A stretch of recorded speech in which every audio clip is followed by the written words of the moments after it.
a daughter of Levi. And she conceived and bore a son, and you know this son to be Moses.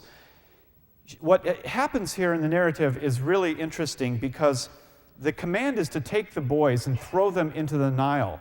So this lady of the house of Levi, she does just that. She throws her baby into the Nile, little Moses, but she puts him in an ark with pitch in it and puts him by the bulrushes by the edge of the Nile.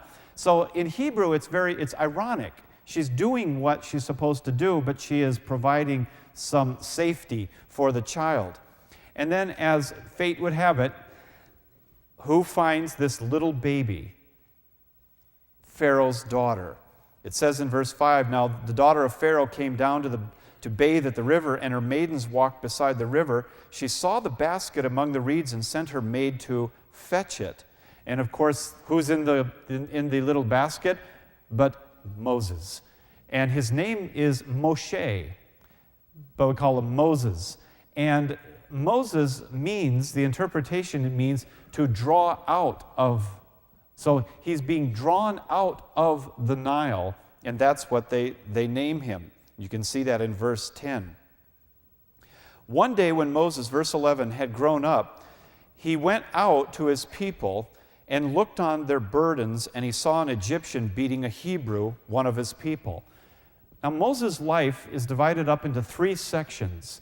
The first 40 years of his life, he lives in Pharaoh's court. He grows up with the best food, the best education, the best clothes, the best housing. He has the best of everything. But he hasn't lost his identity as a Hebrew, as the nation has really lost their story at this point. And we're bringing this into today. We have a lot of families today that have been Catholics or Christians for many, many generations. But let's face it, they've lost their story. They've lost it. They don't know their story anymore, and they don't know God in a personal way. They don't have a relationship with him. And here, Moses, he knows that he's a Hebrew. He sees fellow Hebrews being beaten. So what does he do?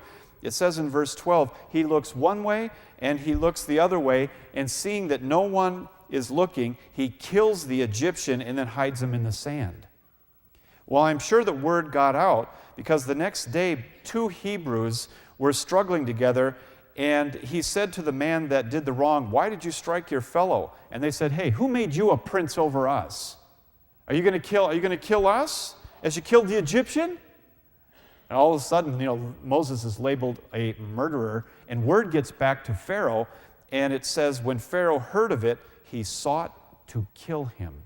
He sought to kill him. So suddenly, here's Moses raised in the greatest place, and now Pharaoh wants to kill him, which forces Moses to go into exile. It forces him to leave this area, and he heads east out into the desert.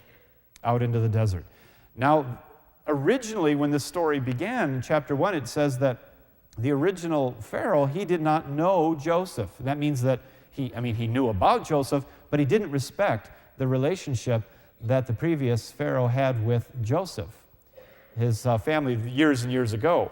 And so he didn't know him. And now this Pharaoh wants to kill Moses, and it forces Moses to go out into the wilderness. The second 40-year period of Moses' life will be spent out here in the wilderness. And then the third 40-year period of Moses' life will be leading the people into freedom all the way up till they go into the promised land. Now, remember the theme of the last story that we finished with, Joseph?